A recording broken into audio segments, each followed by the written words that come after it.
everyone. Welcome to another episode of Tane Talks, a podcast formerly known as also called MAFS. I'm your host, Tane, here with another episode of MAFS Catch Up because MAFS is coming back pretty soon. You may recognize my guest today from season 12 of Married at First Sight, the second Atlanta season. You may remember her for her direct honesty, her vibrant energy, well, before it was sucked away from her, and she hates to see a security cam coming, but my guest is Clara. Hi, how are you? Hi, I'm so good. How are you?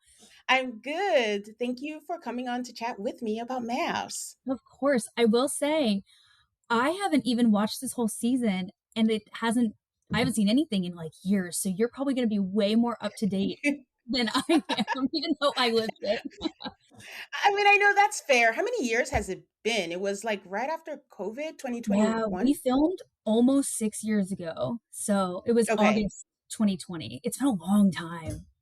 Yeah, it is a long time. But my first question that I ask everyone is, how are you? How are you doing and how has life been since we last saw you on MAFS? I'm good. Lots of life changes since then.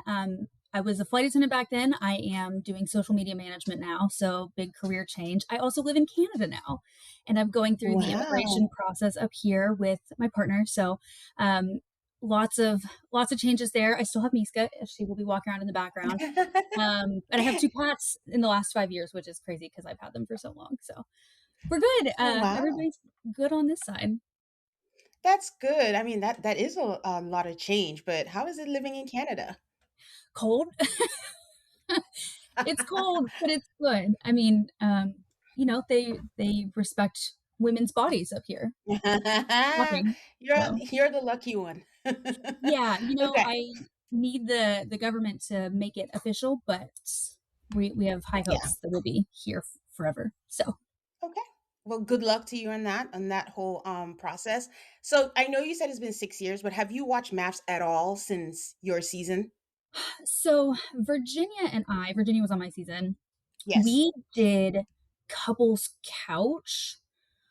Yes. Gosh, Max and I were Yes. already together, so that I don't know what season that would have been. So I watched that season because we were like filming that. Yeah. Otherwise, no. But I've heard the format's very different now that it's on Peacock. Mm-hmm. So Yes, it is. I'm a little intrigued by this upcoming season. Yeah, it'll be a good season to watch because even the last season, that was the first season on Peacock, was done for Lifetime, and they just kind of condensed it for Okay, Peacock. So this is their first true Peacock Peacock produced season. season. Okay. That I don't know. I don't know how I feel about it, but we can talk about that later. But our little show is changing, is what Yeah. I can say. So you're one of the people who I can actually say, like, I know exactly why you were cast to be on Married at First Sight. But I know it was also like during COVID season, a little after that. Like, what was the casting process like for you, and what made you sign up for this show? So I just remember this like so vividly. I was at my parents' house. This was, I Hmm. mean, peak COVID. And I get a Hmm. DM from some random person that was like, "Hey, we want you to be on reality TV." And I was like, "Guys, they want me to be famous." Like, I don't believe this at all. I'm like, "Okay, whatever." And I sent it to my friends, and they looked up the casting director on or not Instagram, sorry. They looked him up on LinkedIn, and they were Hmm. like, "I think this is legit." So I was like, "You know what? Whatever. Screw it. I'll have a conversation with the guy." So I talked to him, and again, it was one of those things where it was like the odds of being chosen for this are so astronomical. And in a Hmm. city like Atlanta, like the beautiful women to choose from and the Yeah. personalities and you know, Hmm. and it's COVID, so there's kind of nothing else to do. I was like, whatever, I'll keep talking to these people. And I like kept having calls and they kept calling me back. But you like would go 4 or 5 weeks without hearing anything. So Oh. a lot of the time you're like, oh, last week I had a call with a casting director. And then like everyone's like, yeah, okay, whatever. And nothing ever happens. And then I don't know, Mhm. kind of all of a sudden it's like, okay, we want you to get married. And you're like, oh, okay, well, here I am, I Yeah. guess. And it was just very like, I don't know, like I believe in fate to an extent of like I do think things happen for a reason. And my idea was Mhm. like, this is either my way to meet the love of my life or as it turned out, not so much, but I learned a lot of very important life lessons along the way. And so I Mhm. think it was what was meant for me at that time. At that time. From start to finish, how long would you say the whole process took before you were told that you were matched? I wanna say I got the first message in, like, April, and then when I met up with I think it was Pastor Cal for him to be like, Mhm. "Congrats, you're getting married in 2 weeks," that was mid-August. So it was Oh, the okay. majority of the summer, but it wasn't, like, too long. Okay. Because my next question that I always ask people, because I argue with some other, hosts of podcasts about this, is when did you stop dating? Well, gosh, summer 2020 was such a wild time because again, it was COVID and, like, Atlanta Yeah. didn't shut down. Yeah. Atlanta was open, and we were outside, and, like, I I I don't know how much of this ends up was on mentioned on the show, but, like, I had been in a 3-year relationship that ended August of 2019.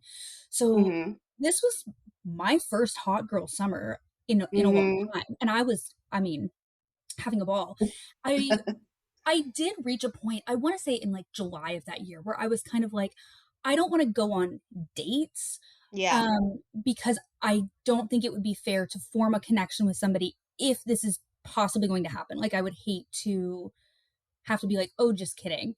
Um, Mhm. I did have an ex that Yeah. reached out, the week before I was told that I was matched, and Yeah. I kind of was like, "You know what? I'll give this a one last ditch effort, see if there's anything there. If there's anything there, I can still back out now." Uh, Mhm. and there was nothing there. So, Okay. I was like, "Okay," and we, like, hung out, we went and got dinner, whatever, and he messaged me, like, 3 days later and was like, "Hey, like, I'd love to see you again," and I was like, "Oh, actually, I'm so sorry, I am getting married in 2 weeks," and he was like, "What are you What? talking about?" So, like, I know a lot of people on my season caught a lot of flack for continuing to date, like, Mhm. it's just something I didn't, like, own up to while we were filming. I was like, "I know this can't be perceived well," but most of Yeah. us kept dating up until pretty close to the time. As for me, though, like, especially after I was told, "You are getting Yeah. married in 2 weeks," done. A lot of people kept Okay. going after that point. I did not. Even within the 2 weeks? You know, to each their Okay. own, right. Well, I mean, you answered my question because I was gonna say, like, what happened with the ex-boyfriend, or how did you know there was, like, absolutely nothing anymore with him? I think sometimes you just know when stuff Yeah. is like, and some relationships are better in certain aspects than others, and it was just very clear that I was like, "Okay, this is a person that, like, we have fun, and I don't Mhm. like, we enjoy each other's company for, like, Mhm. going out to dinner, hanging out for a night, but it's not somebody like, he also had really, really hurt me, like, Mhm. fall of winter 2019, and Yeah. I was like, "I don't know that I can get past that, and you don't seem like you've done any growing in the last 6 months. I am clearly on this trajectory, like, I think we're done and Yeah. dusted." Um, he made another appearance after the divorce, but it was short-lived. Some people just slip back in every now and then. Wow. Persistency. Persistent. Okay. So you go through the matchmaking process. Again, it's different because back in the day, everyone used to gather in, like, auditorium, what was it? Hotel, like, rooms, and we'll Oh, see them yeah, live. that was before COVID. Yeah. So all this was Zoom. Your whole process was through Zoom and all of that. One of the things you said when they asked, I guess I don't know what they asked. So if you remember, you can tell me about your past dating history or what you would prefer. And I quote, you said, "I like guys with a little flavor, a little ethnically ambiguous." And I said, I have to ask her what that means. Or was that splice? Or did you actually say that? And what did you mean? I think there was some of me saying that because I didn't realize that that was inappropriate, and there was some of it that was spliced together because I Hmm. do distinctly remember them asking not what is your preference, but what does your past dating history look like? Okay. To which I said, I think ethnically ambiguous in the sense that, like, I've dated Middle Eastern men, Hispanic men, Asian men, white men, Hmm. black men, Hmm. but and most of them were mixed. So it's not like I Hmm. could point to being like, "Oh, I date, 5'10", blonde hair, Yeah. blue-eyed white men." Like, I I didn't have a type physically. Yeah. Now, again, granted, I'm sure there were some things I said back then because I just was uneducated on Mhm. things you do and don't So say. she says it. Um, so like I said, I'm sure some of it was me being just like I thought I was being cheeky and funny, and some of it was Mhm. like definitely the way Mix that it. they asked the question versus the Yeah. context put the answer in that Yeah. possibly sounded a little worse than it was. Okay. I mean, because there were other, MAFS tends to repeat a bunch of things, and later on, you were just like, "I've dated all colors of the rainbow. I've dated all Yeah, people." I mean, I took it to, I understood that you meant all kinds of men. Like you yeah, weren't particular about it. So I was just curious because I just talked to Michelle and I know she had said a light skinned black man. And she was like, no, they had okay, asked me what kind of men have I dated. And they just kind of put that line because they ended up yeah. matching her with a guy like that. So I was just curious if that was the case or not. I So very distinctly remember that they asked, like, "Are you okay being paired with a black man, or do you prefer mm, a white man?" Like, I think because it was summer 2020, and I mm, had been very on social media at protests. Like, I was mm-hmm, out, for Black Lives Matter, and I think that mm-hmm, they wanted that to be the season of a we were the first black-white couple mixed, and mm-hmm. so I think there was a lot of questions kind of corralling me into that answer, if Yeah. that makes Okay. sense. To Mm-hmm. which again, I was like, I don't handsome is handsome, right? Like, Yeah. attractive is attractive. So to me, I don't care. Like, personality is definitely much more of a factor than skin color, Yeah. right? Like, whatever. But Yeah. I think it was they were trying to push me that way because that's what they wanted for the show in that political climate, and I Yeah. happened to, I think, be kind of the only one my season that was like, Open. whatever, it doesn't matter to me. Like, everybody else had a bit more of a physical preference than I did. Yeah. So at that point, well, I guess before you went down the aisle, did you have an inkling that you were going to be matched or put into an interracial relationship? I just knew. You I just okay. again because like the questions they were asking and the because the producers have a storyline, and Mhm. whether you realize it or not, they are. I don't say manipulating in like a negative way, but they are creating the storyline, and so Mhm. I mean, I have enough pattern recognition to pick up when I'm like, oh, you're kind of Yeah. asking the same questions over and over again. Yeah. Like Mhm. I thought it Mhm. was coming. I was like, yeah, okay, whatever. It doesn't matter to me. Yeah. So the matchmaking process, what are your thoughts on that? Everyone argues about this. It's the producers, it's the experts. Like, as much as you can say, what are your thoughts on the matchmaking process? Like, how much of it is what you asked for? How much of it is the story for the show and things like So you're in such luck. I am out of my NDA as of like that? a month ago. Um, I will give you my opinion. Yeah. Take this with a grain of salt. I don't have any concrete evidence to the fact. I believe it's Mhm. entirely produced. I don't Okay. know in any world that any expert in psychology, psychiatry would put Virginia and Eric together. Good lord. Like, I, Mhm. I mean, I think again, they have like, there's just certain personality types that end up on reality TV, right? And Yeah. I think when they're casting, they have like kind of a basic idea in mind, and they're looking for the bubbly blonde, and they're looking Mhm. for, like whatever it is.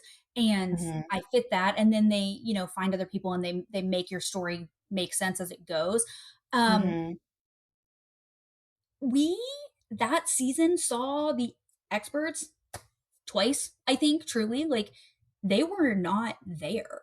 They had Mhm. nothing to do with anything. I think because it was COVID. Yeah. Like, w- they didn't assist in anything. So my experience says they had nothing to do with it from the jump. Like, Yeah. Yeah. because we didn't see it. Who knows? Yeah. I mean, I want to say they started out the show by being much more involved, and then it maybe turned into something beyond Mhm. the experts would Yeah. be my guess. Yeah, because I always think of your season as the turning point in some ways because the Chris and Paige season, and it just didn't seem. You guys know I love to read, and I sometimes share in some episodes what I'm currently reading. Every now and then, I challenge myself to read something outside of my usual genre, and that book for me now is House of Rain by Harley LaRue. It's a gothic romance novel that follows Salem, who ends up stranded on a remote island instead of going on her honeymoon. There she meets the mysterious Rain, whose family manor is filled with unsettling secrets. Then people start dying, something begins stalking the forest at night, and what starts as a forbidding attraction turns into a fight for survival. With the isolated island, gothic mansions, and the creeping sense that something terrible is always just out of sight, I was intrigued and creeped out. If you're a fan of supernatural suspense and dark romance with an unforgettable atmosphere, check out House of Rain by Harley LaRue, now available wherever books are sold in print and in ebook. Real, and we got a lot of new people. I'm saying we like I'm a founding father or something, but but we got a lot of new eyes because everyone saw clips of Chris and Yes. everyone was like, what is this? And he just seemed like, okay, this is a water cooler moment, and he just seemed like there's no way you saw this guy and you're like, this is a great guy to be a groom, and you put him on there. So that's what I'm thinking, was just like, what were we thinking when we did this? And it was just like, get her out of there too. But Yeah. that was I think reality TV casts very vivacious women and very abusive men. It just mm, as a pattern, like, and you see it mhm, across every mhm. reality TV dating show where it's like every franchise has somebody who has sued the show because they were paired with somebody who abused Mhm, them in some capacity, right? Like, mhm, some situations are worse than others, or the men didn't um, represent themselves appropriately, and like mhm, I do think there's a point where it's like part negligence on casting and production, and part mhm, these kind of shows attract very specific personality types. Not one mhm, person goes on reality TV that doesn't have an itch to be famous and to be viewed. And I think in men and women that just presents itself differently. And mhm. I again I think they're casting for great TV at the expense of beautiful, charismatic women quite often. Yeah. I mean, I think that's fair. I mean, and that's the thing that's like the conflict of interest is like we love reality TV, we watch reality Oh, TV, and yeah, then they have to produce, a reality TV and they have to produce the totally. storylines. But if we really think about it, is that at whose expense or what Yeah. expense, is all this, happening? Okay. Good segue again, because it's like they paired you who they said like you fall in love so easily, you've been through the ringer in dating, and they paired you with a man who's never said I love you and said he hadn't dated as much. And they were like, oh, we're concerned. But you know what? The words were that they hope that he can give you enough to keep you in the game. And I don't think I clocked it when I watched it real time, but watching it again, I'm like, why would someone want to just have enough and just wouldn't they want them to have the full spectrum of everything for that? Yeah, and you know what? It was never about giving me enough. I Mm-hmm. I am one of those people who will, take on a homeless puppy and nurture it forever. Um, I would never have been enough in a million years for him, though. So, as Mm-hmm. much as they wanted it to be, "Oh, is this enough for you?" Mm-hmm. It would have been, like, Yeah. obviously, now I have a very different perspective and I have a different lived Yeah. experience, Mm-hmm. whatever, but yeah, it definitely didn't work out how I think they were intending They it to. wanted. I don't know. Yeah. Yeah. I mean, and that's the thing. I want to give them credit. I mean, them being at the time, Pastor Kyle, Dr. Viviana, and Dr. Pepper, they're always so hopeful. I don't, I mean, you live the experience as a viewer. They seem like they want it to work. So I'm hoping that there were good intentions there. It wasn't I all hope so. terrible. You always hope so. I have it's hard for me not to be jaded, right? Just Yeah. because of, like, not only my experience, but the experiences of my friends on my season, the experiences of my friends on other seasons. Like, it's Yeah. tough for me to not look at it through the lens of my lived experience. Um, Yeah. to which my jaded brain is like, well, yeah, of course they want us to work out because it looks better for them and they keep their job for longer. Yeah. And maybe that's Yeah. not true, and maybe that's too harsh. Yeah. It's hard to know. Yeah, that's true. It is. When you told your friends that you were going to be matched, how did you pick the friends that were going to be on camera with you? Like, were there friends that were like, I love you, but nah, I'm not going to be on camera? Or were they really your close friends that were on camera with you? It was kind of, who's in town right now, and because it was COVID, we had to Hmm. be COVID tested every single week, like clockwork. So, Oh like, my gosh. for the reveal, I really can't remember. You know what's so funny? I think there were, like, 3 people at my reveal, and I don't talk to Yes, there were any of 3. You them. guys were at you were at a restaurant, and they were like, "How's the process going?" And you said, "I'm Yeah, engaged." I don't talk to any of those people anymore. But Wow. at the time, it was like we were close, and, like, when that I feel like wasn't quite as difficult. The wedding was so hard to pick people because we were only Mhm. allowed 13 people each because of COVID, COVID, mhm. and they had to be in town, I was told. They had to be in town 2 weeks prior to get Oh, COVID tested, as well as the day prior to get COVID tested, and it was the end of oh, that's a lot. August, right? Like, my friends were Mhm, traveling. Like, mhm, my best friends, for the most part, weren't at that wedding, mhm. and most of my family, I mean, my grandparents couldn't come, like, it was, like, my parents and kind of, like, "Who's in town right now? Who's in town here?" Like, funny enough, one of my bridesmaids was a flight attendant with me at the time, and she, like, flew in 2 weeks ahead of time to get COVID tested for me, flew Oh, out, was in a wedding for somebody else the night before, and then flew in at 6 a.m. to be at my wow. wedding the next day, which is, like, the most dedicated friend, like, Yeah. a dream. But everybody else, it truly was kind of like, who can be here? Who's comfortable with it? Who's good with the COVID Mhm. testing? Let's make it work. Yeah. And everybody was so supportive. So Okay. it was just, let's figure out what we can do. Oh my god, filming must have been a nightmare during COVID again, Yeah, especially the totally. testing. Those were not fun at all, No, just you up know your what? I got nose so all the used to time. them. And all of the, like, the camera people and the sound people, like, even everybody had to be masked anytime the Yeah. cameras weren't rolling. For them, they had to be Mhm. masked 100% of the time. It was just such a different world. I mean, like, it's crazy Yeah. to think that was 6 years ago. Yeah, it's not that long ago. So, I know. okay, I'm gonna play a little game with you because you guys all met, I think for the bachelorette or the best you could do during COVID. And just tell me one word of your first impressions when you met the girls, when you saw Brianna. Oh gosh, I'm like, I don't feel like I'm gonna remember. I wanna say with Bree, she was so well dressed. I wanna say they even asked me that after the first meeting, and I was like, "Oh, she looks so chic." So I think for Bree, it was very, like, chic. Okay, Virginia. Virginia, bubbly, for sure. Okay. Like, crazy personality. She's so off the wall even from the first time you meet her, and she still is to this day. I love her. But very outgoing, bubbly, yeah. Okay, Haley. Um, very composed. I feel like she felt a little more guarded than the rest of us, not in, like, Mhm. not in a bad way by any means, but I Yeah. think, which is so funny because she is so wild and hilarious, but I think just on first meeting, she was a little out of her comfort zone, and she was very, Yeah. like, together.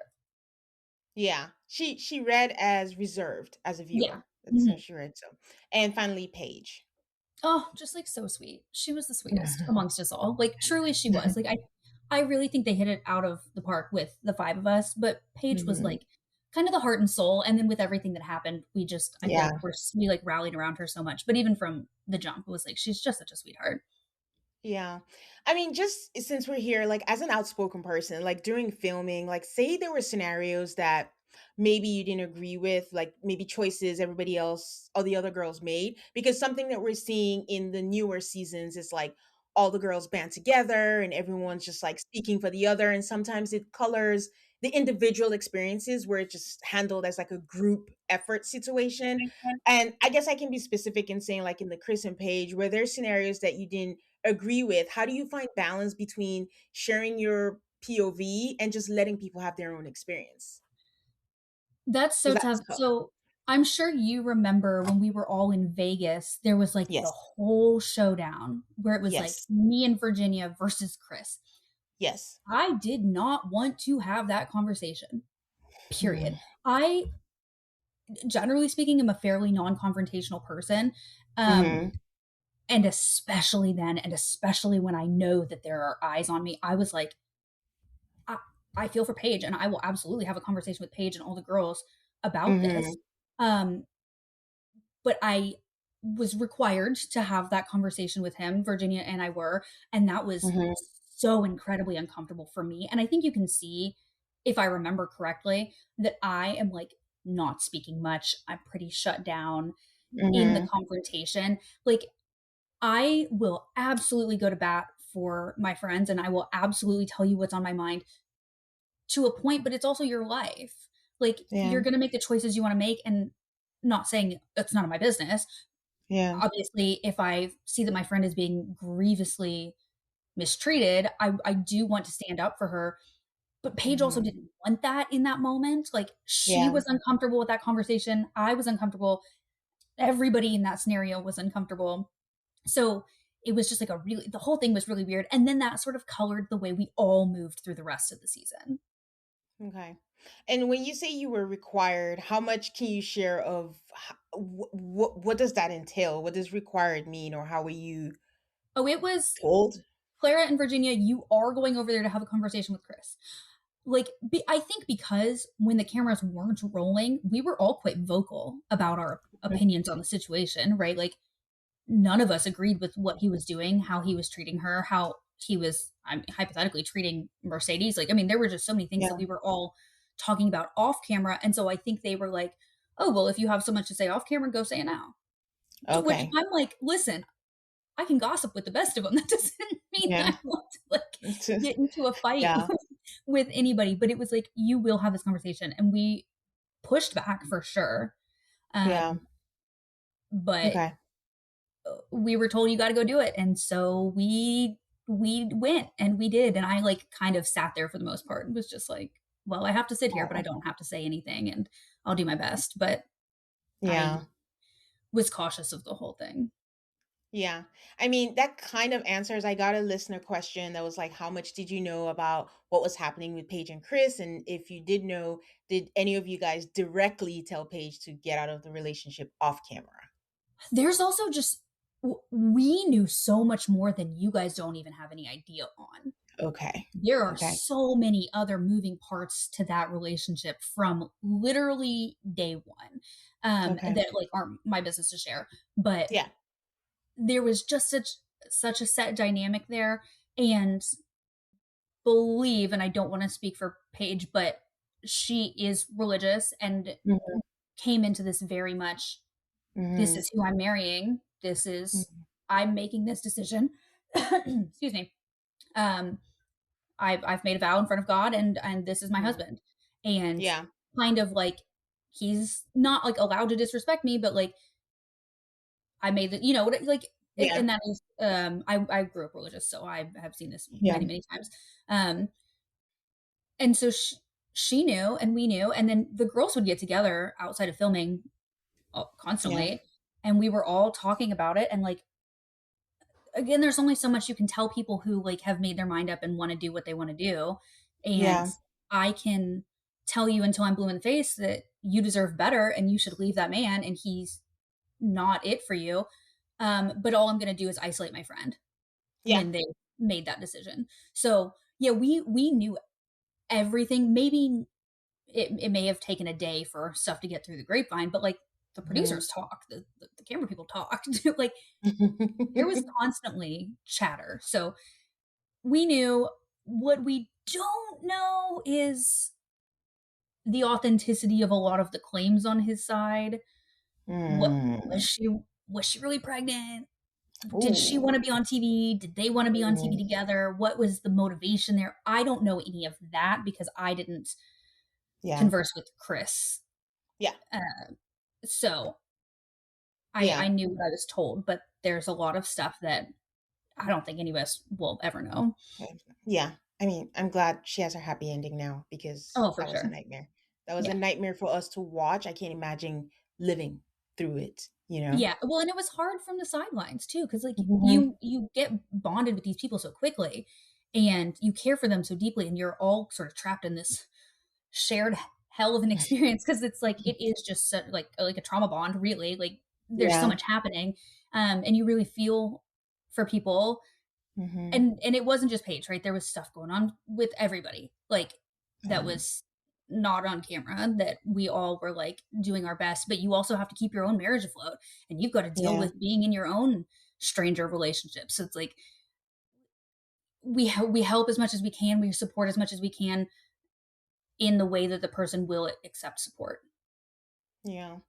And that's the thing with reality TV that I've been struggling with lately, especially with Love Island Fever, is when you find out the things that the producers, oh, they didn't show this. And like Sean is Yeah. like, oh, I talk to an eye every day. What? You don't know. So it's almost like you're telling me what to think. And I don't want to know that you're telling me what to think. So, okay. So before you walk down the aisle, what were you most afraid of at that point? Like when you were about to do it, like what were you most afraid of?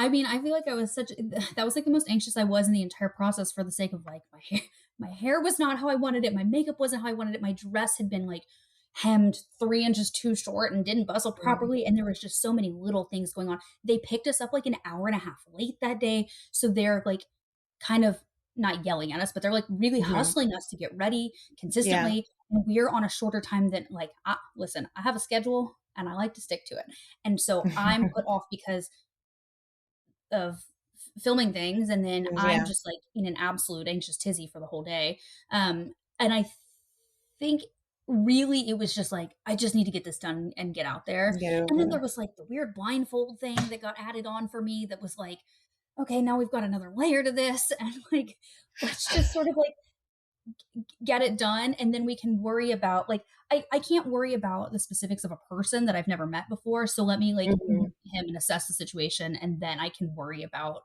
the relationship, but I just need to Yeah. get there and get it done Get right over now. and done with. Whose idea was the blindfold? How was it presented to you? That was my ex-husband's idea from what I was told, and I want to say our producer came and was like, he has this idea, and it was touted to be quite this like romantic, like you'll have this Mhm. intimate hand holding moment. And I was like, okay, sure. Do I look like an asshole if I say no? Like, okay. Again, I view things differently now. It felt like a pretty early, let's control what's going on sort of Mhm.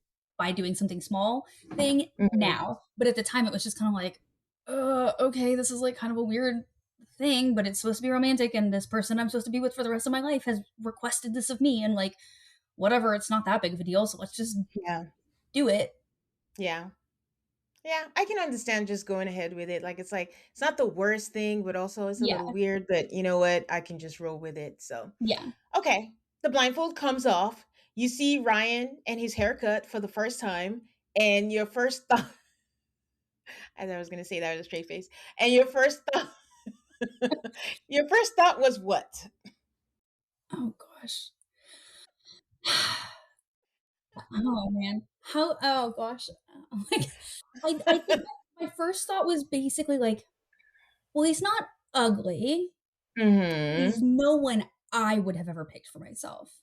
Interesting. But I went straight into sort of like crisis management. Like Oh, he's he's cute if I say he's cute. We're okay. fine. It's fine. Styling can be updated, and Uh-huh. I would have never spoken to him in a bar. Okay. Um, Again, like it was so tough for me too because I'm sitting there and I'm like, well, I told them I didn't have a type, and I don't have Yeah. a type, but this is not my type. Like, you know, Yeah. I know I didn't give any specifications, so I can't say anything. And again, he's not ugly. So I don't want to Yeah. be like, oh, I thought he was a monster because that's not what was going through my head. But it was definitely a little like he had Oh. like the handlebar mustache, I think. Back then. Like, I mean, who knows, he might still have that. But I was like, okay, this is not what I was expecting. Right. But again, I also think that kind of in my head, the way that they had been asking questions, I kind of was expecting Yeah. 6'4" dreads. I don't like the way that they were sort of I don't know, the Yeah. questions that were being asked of me, I was expecting just very different. Yeah. So yeah, the first thought was definitely like, okay. Yeah. Yeah. It's funny because I think he's attractive. I want to say I think he was the most attractive husband that season. Oh, Well, interesting. Okay. yeah, he's Okay. there with Vince. Who's on that? Yeah, him and Vince were the top two Yeah. there, but different strokes. In fairness, Different you know strokes, what? but I don't know that you're wrong. I don't know that I thought yeah, any of the other men that season were more attractive. So you're not yeah. incorrect there. Yeah, I mean, I think the only thing was he didn't have the handlebar until reunion, but he did have the mustache there. So Okay. just that and the haircut. The haircut was a choice, but I was like, okay, maybe he's just quirky and it's just, whatever. But okay, that's interesting. But for the cameras, I think you did say he's cute, he's Yeah. attractive, I'm attracted to him, Yeah. but not quite for you for real. I would never ever want to say something on camera on national television that would intentionally hurt somebody. Person. Whether we Mm-hmm. get divorced or not, it is not in my character to make you feel bad about your appearance just because Mm-hmm. you're not who I would have necessarily gone for, right? So like Yeah. I'm out here being like, "Oh my god, yeah, he's so cute," because I would also hope that if he's not attracted to me, he would take my feelings into consideration and say the same thing. And I would have said that Yeah. about anybody. I think, like, truly, I don't know that they could have put anybody in front of me where I would have then turned around on camera and been like, "Oh god, no. Yeah. Like, what did you do?" So, like, yeah, it was like maybe again, I wasn't unattracted to him, but I wasn't like super attracted to him. I was just kind of like, "Okay, yeah, like Yeah. we're rolling with it, We but I'm gonna we make can it work with this. yeah, we're all Yeah. good." It's a tough thing. I think we had Dr. Pepper on and I asked her, what is the protocol if you're not attracted to your spouse? Because sometimes they're like, just be honest. But to your Yeah, point, you don't want to hurt their feelings, but then it's obvious that you're lying. So then you're lying to them. So on national I television, know. what is the protocol when you're not attracted to your spouse? Lie to the death? I think that's a conversation you can have with the person you're paired with off camera. I don't think it's necessarily appropriate to speak down on somebody when they're not Yeah. there to defend themselves and when you haven't had that conversation separately. And we both talked about it. And like, I want to say, I said to him, like, I don't think I would have picked you out in a bar. And like, and I don't mean that to be rude, but I do want to say Mhm. that like very early on that conversation was had where it was like, I was his type. I was exactly what he asked for physically. Yeah. Um, Hmm. and again, I didn't ask for anything physical. So Anything. it's Yeah. not like I could have been like, "Oh, you aren't what I requested." I didn't have anything to Yeah. pinpoint, but I do if my memory serves correctly, I wanna say we had a basic conversation, but it was also again, he's not ugly. So, Yeah. I'm doing everything I can, and I do think attraction grows, right? Like, just because you aren't, initially physically attracted to someone does not mean that their personality can't win you over, especially where men are concerned. I feel like so often women are drawn to very funny men, very kind men. Hmm. Their appearances don't matter. I do think when the men on reality TV aren't attracted to the women, it seems to be much more difficult for them to overcome. Yeah, that's it. That's done. Yeah. They're never gonna get out of it. Okay. So they tell you that your honeymoon is gonna be in Vegas. Were you pissed? Yeah. Yeah. Because We were all I'd like, be "What pissed. the hell are you talking about?" Like, so like, we get that it's COVID, but, like, send us to Florida. Like, what do you mean we're going to Vegas? And I'm not a gambler. I don't go to clubs. Like, Vegas to me which so you know what's hilarious? Yeah. My partner of 3.5 years, where did we meet? Vegas. Ah, yes, that's true. Because I mean, Which, I follow you online, but for those who don't, follow or not chronically online, do you want to tell people how you met? I'll try to keep it really, really short. Max and I, we both were out there for a music festival. It was like you could buy tickets to Saturday, you could buy tickets to Sunday. We both had tickets to Saturday. I'm with Virginia and a couple of my other girlfriends. And we wake up Saturday, we are ready to go, and the festival cancels because of severe wind in Vegas. Yeah. So, through a series of just comical events, uh, I end up in a bowling alley at a DJ set that I did not want to be at. And next to me is this guy. And I'm like, oh, he's cute. And he doesn't have a wedding ring on. And like, we're kind of like vibing. He's paying me no attention at all. But I'm like, oh, okay, whatever. And something just like kind of overtook my body at the end of the set. And I walked up to him and I was like, "Are you single?" And he said, "Yes." And I like, "Give me your number." Like I had like the contact screen pulled up. And then we both ended up going, we had both bought tickets for the next day and we went and I hung out with him and his friends all day because my friends didn't end up buying tickets. And that was almost 4 years ago. And Yeah. now, and we've been like just inseparable ever since. So it was a crazy, crazy story. You and your leaps of faith. I And it worked out. something overtook my body because like every one of my friends will tell you like post Married at First Sight up until we met, and I mean, I guess since then, I'm not even a good wing woman. I don't wanna talk to men. I don't wanna be in a bar talking to some guy. I don't wanna entertain him so that you can go home with it. I am not that person. I am not hitting on strangers in bars. So for me to have done this, I was like, I'm telling you, something entered into my body and, like, pushed me to him. It was the craziest thing. I mean, I don't know that I necessarily believe in love at first sight, but it truly was, like, unreal. I don't know. Aw. Aw, that's cute. I actually think I was in Vegas because I remember I was there for Usher, I believe, and they canceled a whole there Okay. was another concert Yeah. happening and then they canceled that day. So, well, it worked out for you. But Yeah. I'm sorry you had to go to Vegas, which is funny because season 13, they took them to Florida, and I remember Merla being very pissed about that. So, it's funny that you Oh. say take us to Florida, but I she wanted a beach. didn't. Everybody else had, like, Cabo or I Yeah. don't know, like, they had, Yeah. like, really nice resorts, and especially because, gosh, that was the same year that they started Love Is Blind, and so we're seeing the Mm, Netflix Kinetic shows, and they've got the going budget, to and they're going places, yes. and I'm like, "And we're going to Vegas? Okay, whatever." Like, Vegas, it's closed, it's COVID, what are we gonna do? Stick me on a beach? I don't know. Whatever. Yes, that's what I asked because I was like, "Vegas? Really? Okay."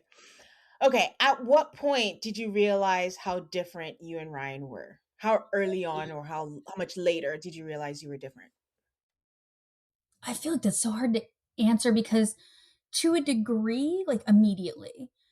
Um, but, on the other side of that same coin, we really were, like, quite good sort of friends from the jump. Like, we were, Mhm. like we really could see why we were matched initially.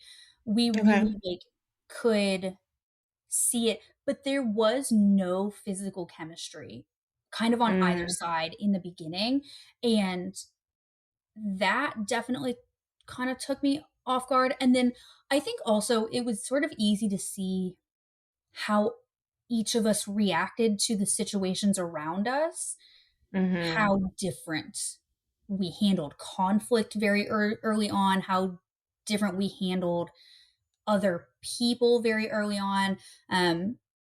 We would live through an experience and come out and have very different opinions on what had happened. So that kind of stuff was pretty easy to identify quickly. I don't think I realized that this was like incurable differences mhm. until 6 months in, probably, where I was like, "Oh, this Okay, is not gonna work." okay. So when you say you guys realized why you were matched, what were the whys? What are some of the reasons that you thought you were matched? I mean, it was very kind of like surface level stuff, but like we both loved movies and music, and we had a lot of the same sort of like lived experience in that we were like both raised in the church. Um, Mhm. a lot of like our obviously there were racial and cultural differences, but our families kind of moved in very similar ways. Like we had a lot of similar background and um I don't know again it's like it's tough because it's so hard to remember the good Yeah. things after you've Mm, experienced the bad the because bad. it just Mhm. taints it all. But I definitely remember like the first time we went to my parents' house after Vegas, we were like, yeah, I mean, it's we just get along so well. We're waiting for the other shoe to drop. Like Okay. we clearly have so much in common. And I mean, Okay. you can have things in common with At people the that you time. aren't meant to live your life with. So, Yeah. So at some point during the journey, I think when you guys moved into the apartment, he said something about you having to control the things that come out of your mouth. mhm. What led to that? Str- was that a surprise to you, or were there like little things that were leading up to that comment being said on camera? And I don't necessarily remember that comment actually because that was how I was spoken to kind of Mm, from the jump. Um, he was very, what's the word I want to say? He was private. very concerned about anybody else's opinions of him. Yeah. He was really, I think, afraid that I was going to say something that would paint him in a negative light. And I don't think it, like, part of it private, yes, but like, I mean, it's nothing like we weren't talking about anything that he wouldn't have talked about with his friends. It was more, I think, that it was on camera and he was so, we were both very aware that we were going to be perceived by hundreds of thousands of people. And I think for him, this was also kind of like, like a business opportunity. Like he didn't want to look bad career wise. And God forbid somebody that he works with sees me saying something that they thought I shouldn't have said and then he looks Yeah. bad. I don't know. There was like, I never really understood what was quite going through his head as far as like, why would you go on a reality TV show if you Yeah. are that private and you are so afraid of For sure. having conversations or talking about anything? Like it was a war that Yeah. entire time we filmed of like truly I I did not do well mentally and I'm sure it shows by the end of the season, but like for me, I signed up for this experience. I signed a contract and I'm being told by producers, you need to do more. You need to tell us more. You need to talk about more. These are like, you are not living up to what you signed up for. And I have him saying, don't you dare speak about this. I will not forgive you if you tell anybody about any of this. Like, and I felt like I was being stretched in Yeah. two Trying very to different please directions. different people. And to me, I'm doing the best I can to live up to I did sign up for this. I did sign up to have these conversations on camera and I agreed to it. But at the same time, the cameras will go away and I do have to be with this person for the rest of my life. Is what's in my head. So like, Yeah. do I respect the commitment I made here or the commitment I made here because they are at odds? And it was very difficult for me because I am opinionated. I don't like to think that I'm rude by any means, but like I do speak my mind and like I if I'm asked a question, I'm going to answer it and I I want to say again, I haven't seen most of these episodes, so I don't quite know how it looks, but I know from my experience of living it that by the end I just was like, no, Yeah. yes, okay, because I didn't feel like I could be myself. I didn't feel like I had the space to say Yeah. anything. Truly, I was so afraid of like him being upset with me at all times that it was like I just can't say anything at all. Yeah, and that was, I know you can't speak for him, but that was my question. Like you said, you have to be a certain kind of person to sign up for reality TV, and I just could not reconcile who we saw of him and him being on a reality TV and Yeah, not wanting to show anything, which is funny because at the altar or whenever he was speaking to you and he said, "I have a very big personality," when you guys met, and I was like, okay, yeah, maybe different definitions, but it's just I was never able to reconcile why he signed up for a TV show, especially a reality TV. Like it I have comes with a no lot of idea. things that you have to be prepared for. You never fully know Yeah, what you're stepping into. I can give that, but you have an idea that they want your blood, so you have to give something or play the game or something, I guess. and I So think he thought he was again, I don't want to speak for him necessarily again, but I think he thought he was smarter than the system. and I think he thought he could game the system and yeah, come out looking perfect and this was going to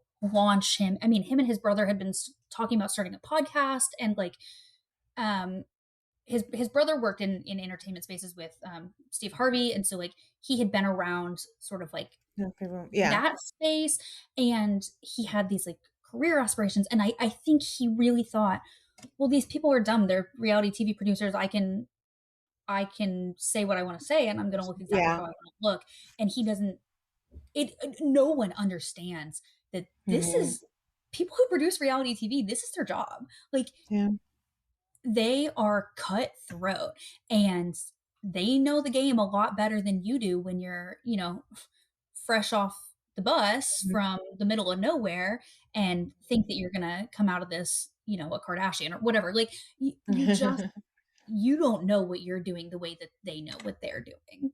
And Yeah. I think he thought he was smart enough to not have to do what they wanted. Yeah. Well, I mean, to your point, I think, quote, my thoughts exactly were, I can see the light dying in your eyes as the season went on. Like, as you gave your confessionals, it was just like dead eyes, like, yeah, we're fine. We're great. We're finding our stuff along. And I'm just Mhm. like, so at that point, did you recognize that you were keeping the peace? I know you said it was like 6 months along, but this was Oh, like yeah. what? It's 8 weeks. And at this point, were you just like, this is too much? Or were you just thinking it's the cameras? And when the cameras go away, everything will be great. So what nobody else sees is that our producer and I really did not get along.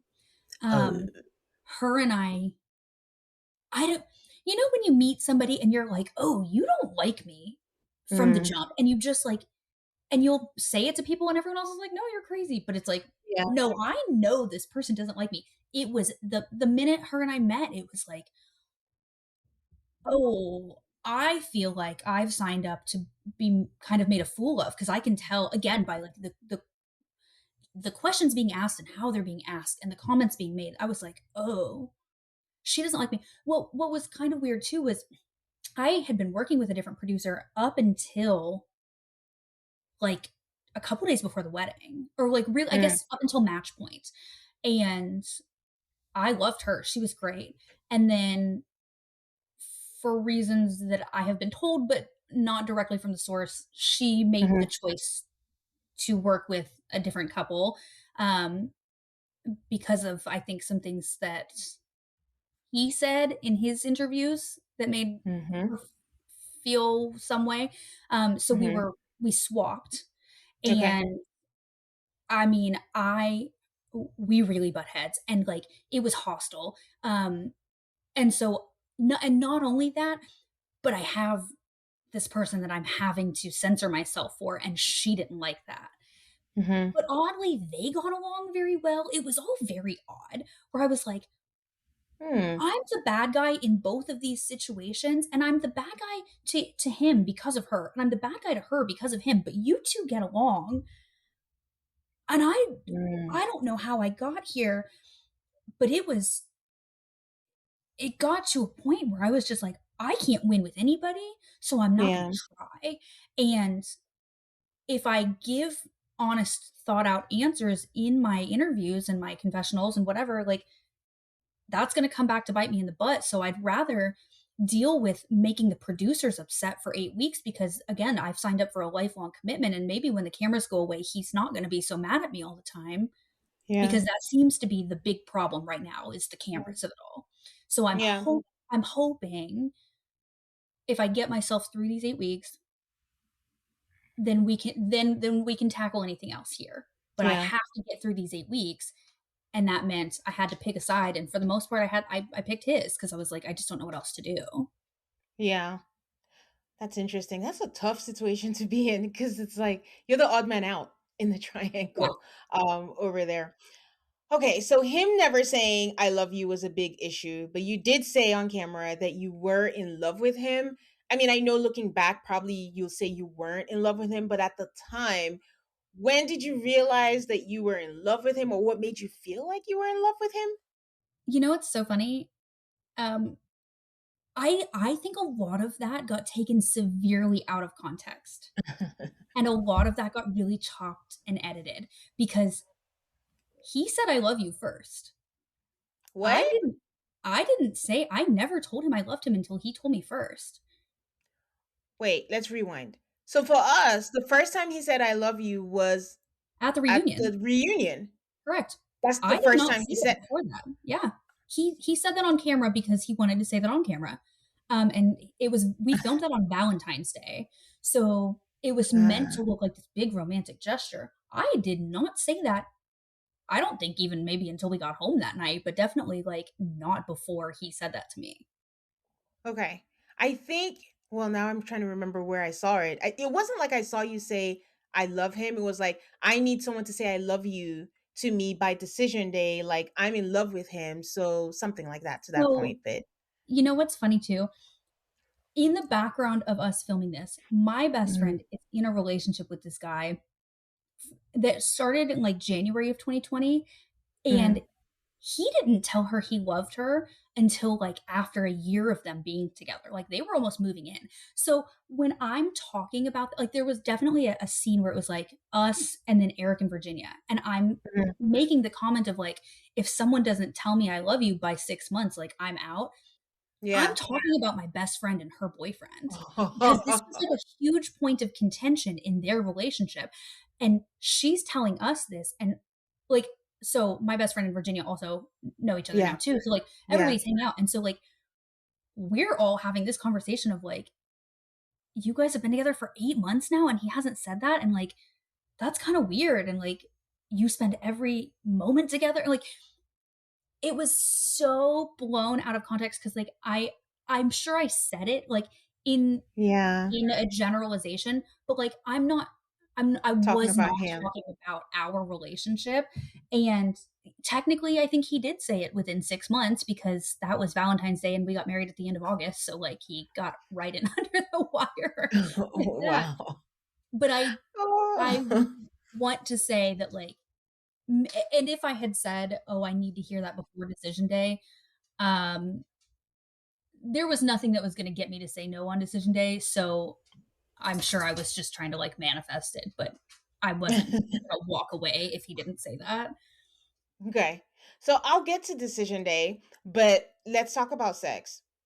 I'm not Ryan, so you can talk about it, hopefully. But how, what was that whole thing of, okay, you guys Wrong. are not the first to lie Yeah. about, as they say, consummating the marriage, but it was just, what was that like for you? All of it. The security cam, the outburst when he came up to you and was like, lie about it, and all that. Like, it just seems like a lot. And it's just Oh sex yeah. between married people. Let's Right. even take out, like, if you think it's fornication, you're married. So what was the big deal?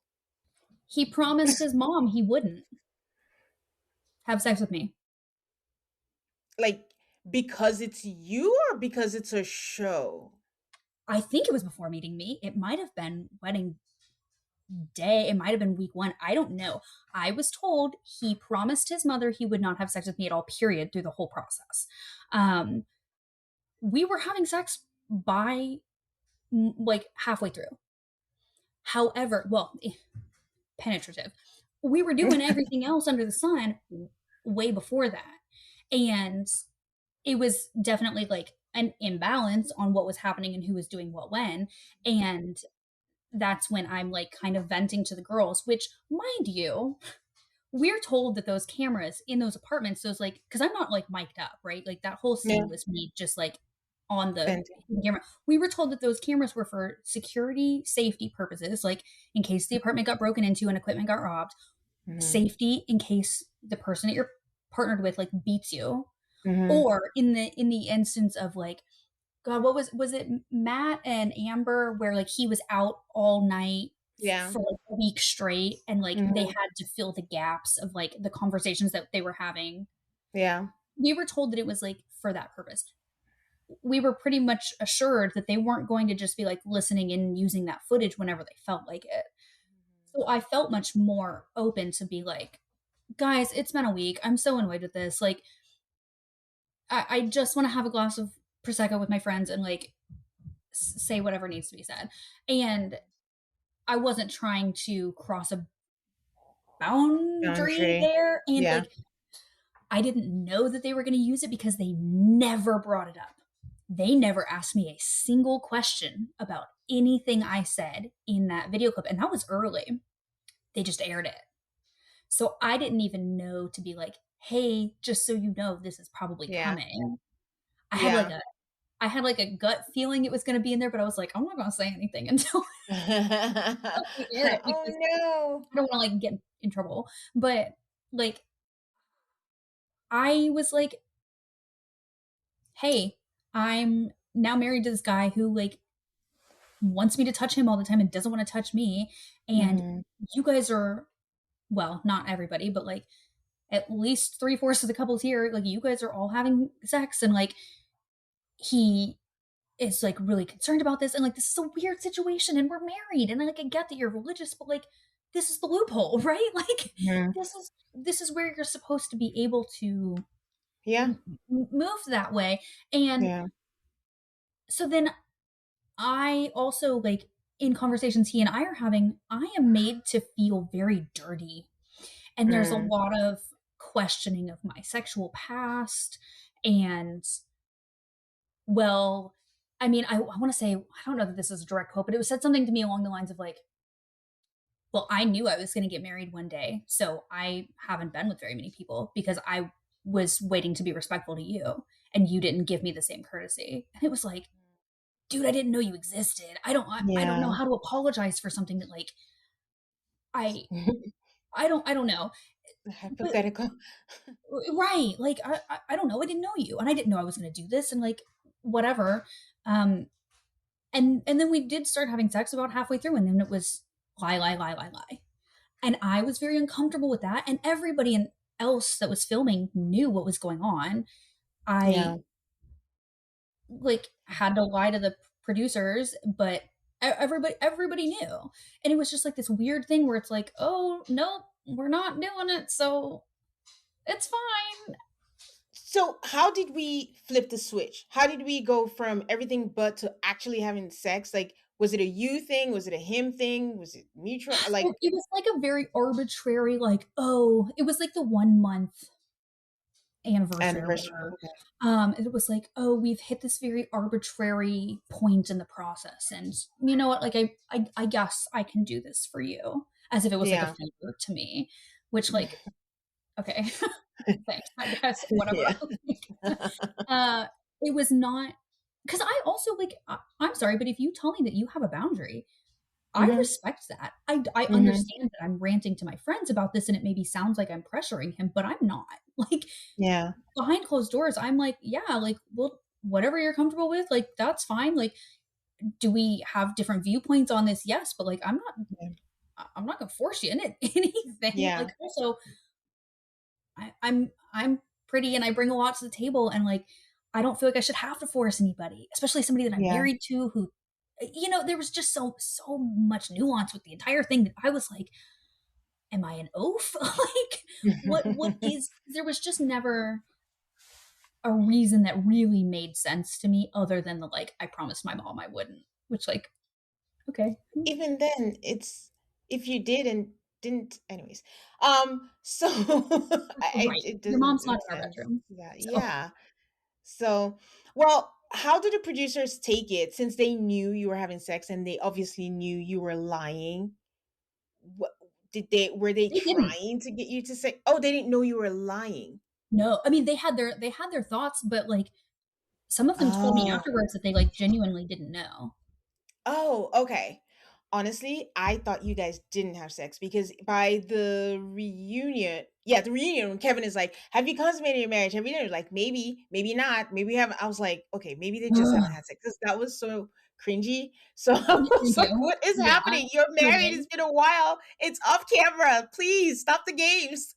Right. No, I'm such an open book, and, like, I Yeah, know that they cast me because I'm so open and I'm so free to talk yeah, about things, and I was just like, "Whatever, like, just tell me what you want me to say and we'll be done with it." Like, yeah. it is what it is. Oh, so unfortunate. Okay, so you said that you knew you were going to say yes. Your last dinner with Ryan, he made a comment and was like, no matter what happens on decision day. Did you guys have conversations about what you were going to say? Did you have an inkling or But what was your we mind were state? very on the same page of, like, we are saying yes, and Mhm. they try to force you to have conversations with people of like, what if, or I might, or he might, but we like refused to play that game with them because we were like, Yeah. we know we're saying yes, so like I know you're just trying to do this to like make everything seem very like anxious ridden, and I don't know. So we whatever comment was made that didn't make it seem like it was 100% yes was purely because we were like goaded into it. I'm going to say. Okay. So despite all these things, were the pros more than the cons? Because you also had the religious difference. Also, with all of the things, besides the light dying in your eyes, besides all of the things that were being said, besides your sexual frustration, you still were going to say yes? Were the pros more than the cons? Or was it a case of, was it the special where someone said, like, you just really, and this is 6 years ago, I'm not saying this is you now, you just really wanted to be married to him and you really wanted to make it work? And is it like a, again, off camera, let's see if he gives it a chance? Yeah. What was your mindset in I saying yes? I really felt like, well, I made this decision and I made this commitment, and like I'm the first divorce in my family. Like Mm, it I was raised quite religious. I clearly am mm, not anymore. And I wasn't even at the time of filming this, but I it wasn't even like out of a religious sense of obligation, but it was just like I dragged my family into this process. I dragged my friends into this process. Like for me to have asked so much of the people in my life and have required so much support through this to then turn around and say, no, I'm walking away. I felt like a failure. And I didn't want to mm, let down the people in my life who were doing so much to support me. And I just wanted to make my family proud. And like, mhm, unfortunately, I think a lot of women stay in bad marriages in order to keep the peace with their family and not feel like they failed and not see people disappointed in them, which like granted, my family was very supportive when it all mhm, came down to it, and like could not have been better to me or about the situation. And this was me projecting onto other people, right? Like okay. this was my fear. It wasn't because of the things they were saying, but at the same time, like I was coming to my mom with conversations and trying to like explain to her, and she's like, "Well, you just have to kind of keep trying," which my mom did not know the full picture. Yeah, When she found out things that were going on that she didn't know about, she was like gutted that she gave me this advice to stay in this relationship, because she was like, "Oh my yeah, god, I never would have told you that had I known XYZ," But yeah, again, I felt like I've made this commitment. I have to try. The cameras are going to go away, and like, there's nothing I could point to where I'm like, well, he didn't cheat on me, and he didn't get a DUI in the middle of filming like somebody else yeah. did, and he didn't get somebody else pregnant like somebody else. Like there's just so many things. Mhm, I, I don't know. Maybe this is what's the best for me for the rest of my life. Maybe this is the greatest relationship I can look forward to. And yeah, I was in a very bad place mentally by the end of filming. I was n- I, I have never in my life been wanting to end my life, and I was in that place mm, through the end I'm of filming. sorry. Uh, uh, Thank you. It was just like I was so pulled in so many directions, and you're working full time and you're filming, and then you're going home and you have this partner who doesn't like he didn't like me. He never liked me. Like Yeah, let's just be honest, he didn't want to be with me. He also just didn't want to look like the bad guy on national TV, right? yeah, So I'm being told all of these things behind closed doors, and my self-worth is in the gutter. And I'm like just trying to put one foot in front of the other, and I'm like, okay, well, I'm here and I'm clearly unlovable, and this is the best I can do with the rest of my life. Like, it's so difficult to even explain how warped your mind is when you're in yeah, these situations, because you're being manipulated kind of in all fronts to do and say what people want you to do and say, and it's just a yeah, weird experience where like I don't know. I was gonna say yes because I was in survival mode, truly. yeah. It sounds like it was an isolating experience. Was there anyone who knew? Because you just said that your mom didn't know the full extent. Was there anyone you could talk to that knew everything you were going through, or you just went through that by yourself? My one bridesmaid that was the flight attendant who flew in, Okay, but she lived in Texas, so she wasn't there. Virginia knew quite a bit, okay, and there was definitely a day that I showed up to film, the day where we like did that double date where I was talking about like, oh, if you don't yeah, say you love me, yeah, um, we filmed that scene like 4 times, and I hit a point where I was like, Virginia, I'm gonna drive my car into oncoming traffic. I can't do it anymore. I'm maxed out. Um, I don't Yeah. know what to do. And she was so supportive and was like, she like walked up to the head producer and was like, Clara's going home. Like, she's done. She doesn't feel good. She's going home.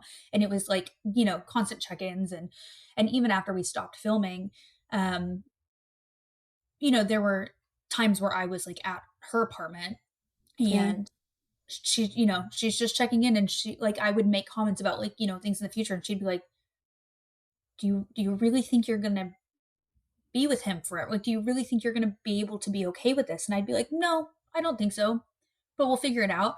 And like I think that relationship would have been the end of my life, quite frankly.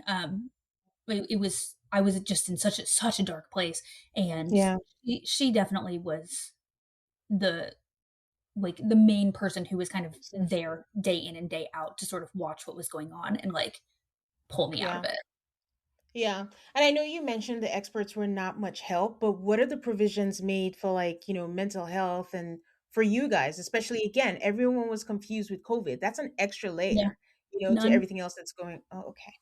I Okay. mean, I hypothetically I think there was like I know before we divorced, there was like therapy sessions that we went through, like couples therapy. And I think the individual people at the end of the show were offered like 3 free therapy sessions or something, but like you had to ask, and it wasn't something that was like super helpful, like Yeah. the experts weren't there to help with your mental health by any means.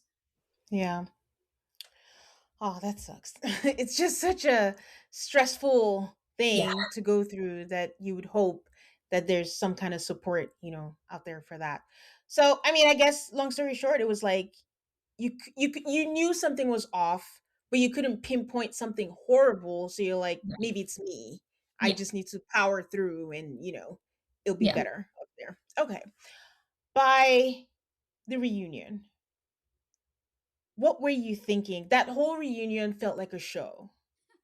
Yeah. Um, so it just felt like, "Smile, dear, smile. I'm smiling. I'm smiling." That was the whole vibe that it was giving. So by that point, did you know the beginning of the end, or were you still feeling like I can make this work? Actually, how long after was that? After decision day was the So reunion? decision day was like Halloween, I want to say, and the reunion was Valentine's Day. Or like we filmed it over 2 days. So I think it was like 13th and 14th or 14th and 15th. Okay. And it was very like here's the thing about I'll just call a spade, manipulative men is they're often incredibly smart. And it wasn't like I was being told, you have to do this.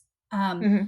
it was proven to me that if I said something that wasn't what he wanted me to say, I was going to deal with the consequences of his emotions later on, right? Like it was in my best interest to go with the flow and keep my opinions to myself. Otherwise, I'm walking on eggshells for the next however long. And sometime in, I want to say it was in February of sometime within the like spring of that year, I actually tried to leave and call it quits. And I tried to walk away, and he was like, "No, like let's try." And we went like a good 3 months after that without fighting at all. There were no issues. And then it was like when he decided he was done, it was just done. And it was like all of a sudden we went 3 months without fighting, and then he picked a like we went to visit. We were like looking at houses. We went to go view houses, and we came home one day, and he was basically like, "I don't really see a future with you, so you can pack your stuff and leave." It was like kind of just a Yeah. crazy like what Yeah. like I knew things were wrong, but then I had this renewed hope because we like had a few months where things were totally fine. And then it Yeah. was like all of a sudden he was picking fights. And then within like a week of him picking a fight, it was like, Yeah. I want to go back to what you just said, where you said, if you didn't do, not like you were told, but if you didn't do what you were expected to do, you might get the consequences of his actions. Just for it to be very clear, do you mean like silent treatment? yeah, I mean, again, Or, okay, yes. I wasn't being Okay. hit. But Yes. Okay. yeah, I mean, he would go entire days, like a day without speaking to me at all, or Mm-hmm. would speak to me, but it would be very passive aggressive, or, it, you know, when you can just tangibly feel the energy coming off another person, like, I know you're mad at me. Can we have Mm-hmm. a conversation about it? I'm fine. It's Yeah. like, okay. And like, just always upset. And I was always falling short. And it was like, what I see now is that, like, if he was upset with me about something, he would not tell me necessarily. It's not like he would yell at me and be like, well, you did this thing that you weren't supposed to do. No, no, no. He'd be upset about that. And then all of a sudden, he's picking a fight about something entirely different. And Mm-hmm. you don't realize the correlation between those two things until you're, far removed. Far away It's from like, yeah. why is it that I something happened, your energy is really off. I feel like I'm in trouble. I'm asking you if everything's okay. You're saying it's fine. And then the next day you're picking a fight about something entirely unrelated so that I can't come back and be like, "Oh, well, you're mad at me for this because you weren't." He I'm not mad at you for that. It Yeah. was the mind games were just like constant. Like Yeah. it was just very, I don't know, there was gaslighting and manipulative and like constant, just walking on eggshells. Makes I sense. don't know. Yeah. Like, again, but he didn't yell and he didn't hit me, and he, like, so it's hard to point to anything and be like, well, he did this, like, with sort of like, again, I don't want to say anything that's gonna Yeah. like Yeah. diagnose anybody with anything. So, whatever. But you, Yeah. if you've been in any of those types of relationships, you understand sort of the Yeah. weight of it. Yeah, I just wanted to, just for you to give that clarification because now Yeah. the internet and everybody just make their own run to their own Yeah. conclusions and just, with that case. So, well, it seems like most of the drama was afterwards, after you guys split, Yeah. because I think he did do an interview, and I want to quote what he said Oh, did in he? response to it. It was like, I think I found this online. It was actually it was an E online. You can't truly be open. It was his statement after you guys divorced. You can't truly be open to marry another race and not want to marry their culture, or at least Mhm. at the minimum understand it. The Black experience and the Black culture are not monolithic. There's no one size fits all shoe. It's ever evolving and changing with time. Any idea what he's referring to? Were there incidents like? I will. I can make quite a few statements on this. I did a kickoff special for Yes, the season after us, something like that. for Boston, I believe. Yes. I believe you. I don't remember. Yeah. Um, Okay. the day before that special went live, he dropped a whole thing on Instagram. It was like 10 pages long. Um, which I believe was him kind of trying to get the jump on because he didn't know what I had said, right? In this Mm, special. Um, and so it was like, let's just try to get ahead of the narrative. And there were a lot of half truths and outright lies in the whole thing, just quite frankly. Um, the conversation on race was constant in that, like, while I do not believe it is anybody's responsibility to educate me, I do believe that if you have chosen to enter into a marriage with somebody, you should have conversations with them about things. mhm. To which I would be asking questions and be told, like, it's not my responsibility to answer that for you, which I do understand, but at the same time, like, you're supposed to be you're my husband. And so how can I learn if you're unwilling to have conversations with me? And there were also just so many things that were said that was like, I really was trying to do my best. There was stuff that was mentioned, I want to say, about like being culturally insensitive because I didn't eat his mom's food. And I have mom's a food, pork yeah, allergy. I'm allergic to pork. If I go to your mom's house and she cooks pork and turkey and fish, I'm going to eat the turkey. You know what I mean? Where it's like, yeah, yes, technically I did refuse food. I carry an EpiPen. yeah. Is it a Huh. truth? Yes. Is it a truth that I would Yes. maybe check my phone at your parents' house? Sure. But it's not like I was ever like sitting in spaces and ignoring people. You know what I mean? Like there were so many Mhm. little kernels in there where it's like, I mean, I guess technically I might have made this comment, but you're removing all Mhm. context from an entire year's worth of relationship here. And like, did I have a lot to learn about interracial relationships and the Black experience? Of course. And I still do.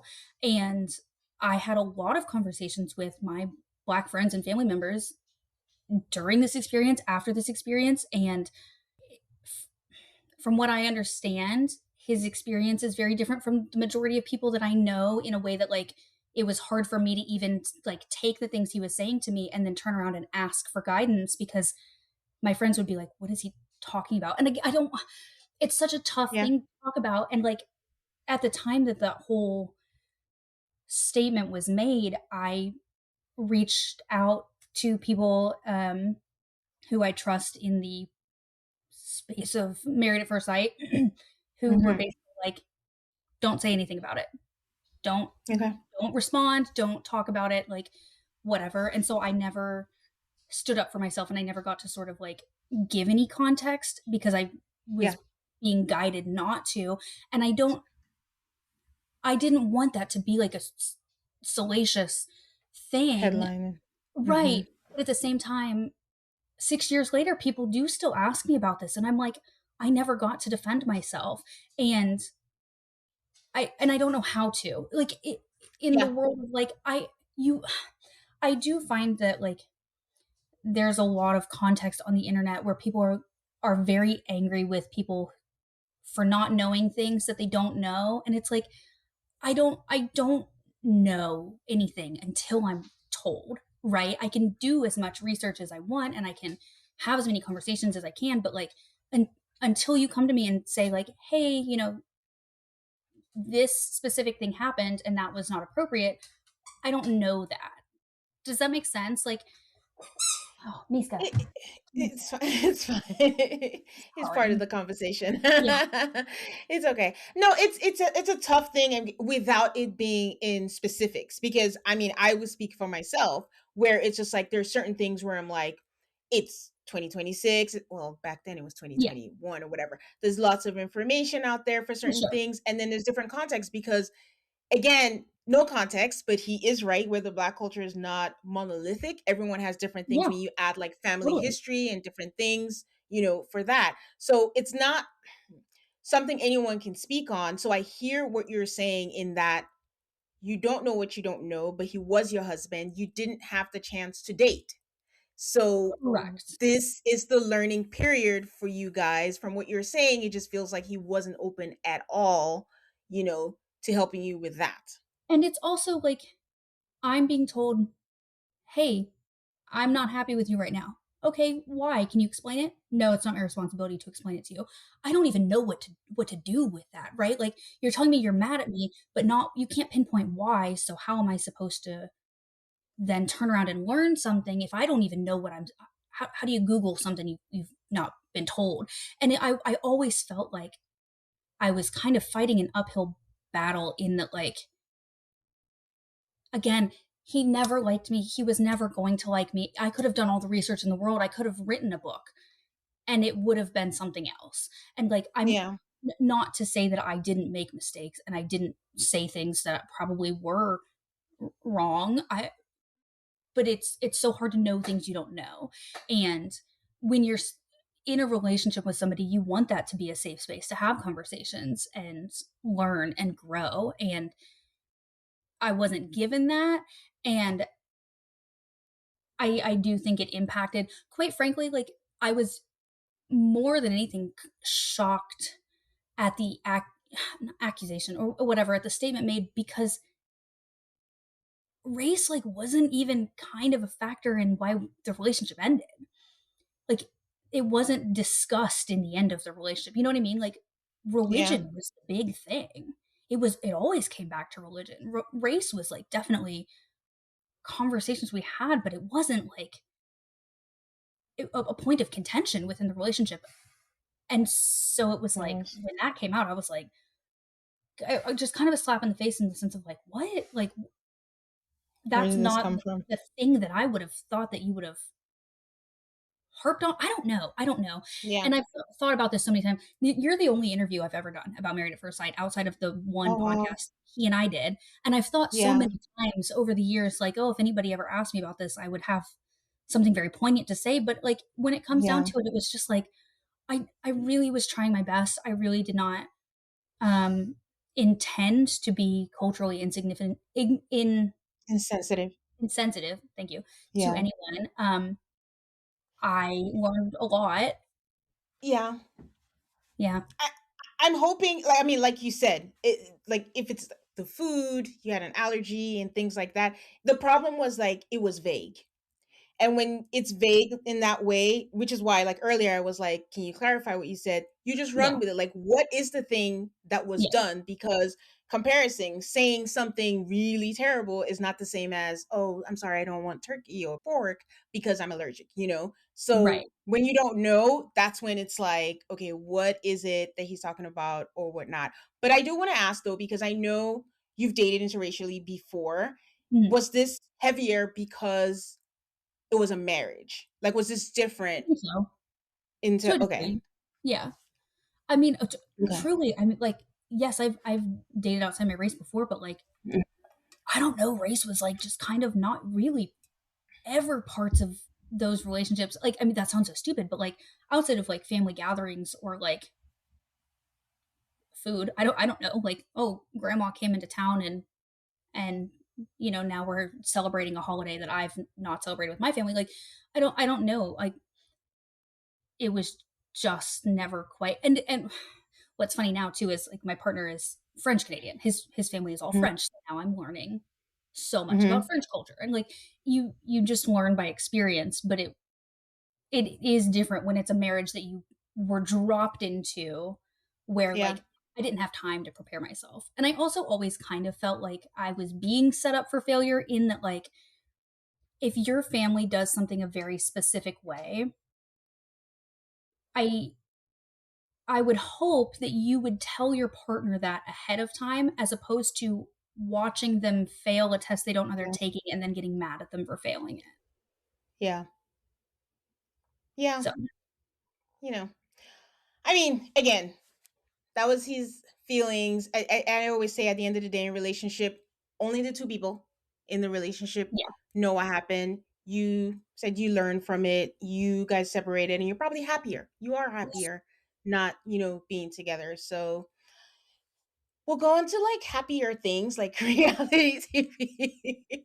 um, no, and I don't want anyone to think like, downplaying it or not. Like, Clara said, this is the first time that she's talking about this. It's been so many years before, and it is something that's sensitive, but it is a conversation that, we need Right. to have, just like she's saying, like it's important. Race is always important, especially in our country right now. And it's again back then it was like the heat of the hype, sorry, of everything that was going on. And it's unfortunate. I don't think I realized that the experts were not part of it, because that will be a time, especially in an interracial relationship and all of it that comes with that. It would have been nice to Well, and have I can that. tell you this too. They wanted us to have conversations about race on camera, and he would not allow it.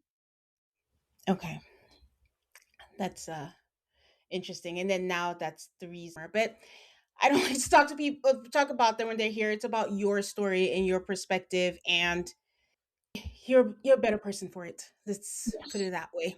So, what was your favorite part and least favorite part of filming the show?